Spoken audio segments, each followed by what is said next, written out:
আজ চীনের বিপক্ষে বাংলাদেশ অনূর্ধ্ব-17 দলের অঘোষিত ফাইনাল। দেখুন সময়সূচি। আর একটি মাত্র জয় বাংলাদেশকে নিয়ে যেতে পারবে এএফসি অনূর্ধ্ব-17 এশিয়ান কাপের মূল পর্বে। সেই জয়টি পেতে হবে চীনের বিপক্ষে। বাংলাদেশের কিশোরদের জন্য যা এক বিশাল পরীক্ষা। ৩০ নভেম্বর বাংলাদেশ ও চীনের ম্যাচটি চীনের তঞ্জিলাং স্টেডিয়ামে অনুষ্ঠিত হবে। আজ ৩০ নভেম্বর বিকেল ৫টা ৩৫ ম্যাচটি শুরু হবে। এবার দেখুন সর্বশেষ পয়েন্ট টেবিলের অবস্থান। এই গ্রুপের পয়েন্ট তালিকায় ৬ নম্বরে রয়েছে ব্রুনেই। তারা ৪ ম্যাচ খেলে ৪ ম্যাচ হেরেছে, তাদের কোনো পয়েন্ট নেই। ব্রুনেইয়ের -২৬ গোল রয়েছে এবং ব্রুনাই বাদ পড়েছে। ৫ নম্বরে রয়েছে তিমুর লেস্তে। তারা ৪ ম্যাচ খেলেছে, ১ ম্যাচ জয় পেয়েছে এবং ৩ ম্যাচ হেরেছে। তিমুর লেস্তের পয়েন্ট ৩, তাদের -২০ গোল রয়েছে।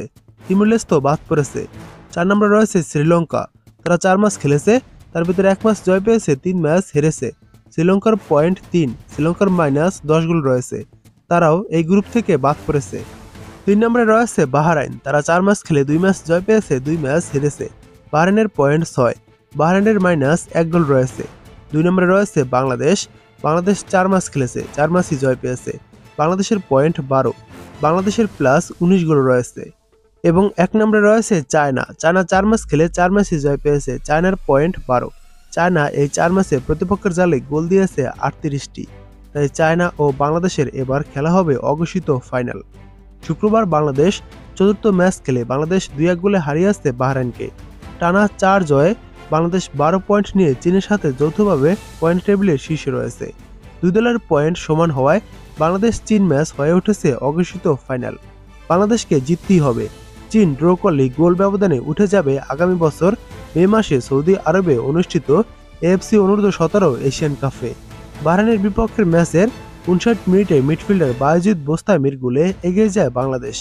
৭২তম মিনিটে মোহাম্মদ মানিক ব্যবধান দ্বিগুণ করেন। ৮৫তম মিনিটে বাহরাইনের জুহাইর ইব্রাহিম গোল করে দলকে ম্যাচে ফেরার আশা দেখান। তবে শেষ পর্যন্ত জয় নিয়ে মাঠ ছেড়েছে বাংলাদেশই। ম্যাচ জিতে বাংলাদেশ দলের প্রধান কোচ গোলাম রব্বানী ছোটন বেশ উচ্ছ্বসিত। তিনি এক ভিডিও বার্তায় বলেন, বাহরাইনের বিপক্ষে আমাদের কঠিন ম্যাচ ছিল। তারা অনেক শক্তিশালী দল। তাদের বিপক্ষে আমাদের ছেলেরা জিতে ইতিহাস তৈরি করলো। ১ গোল হজম করলো।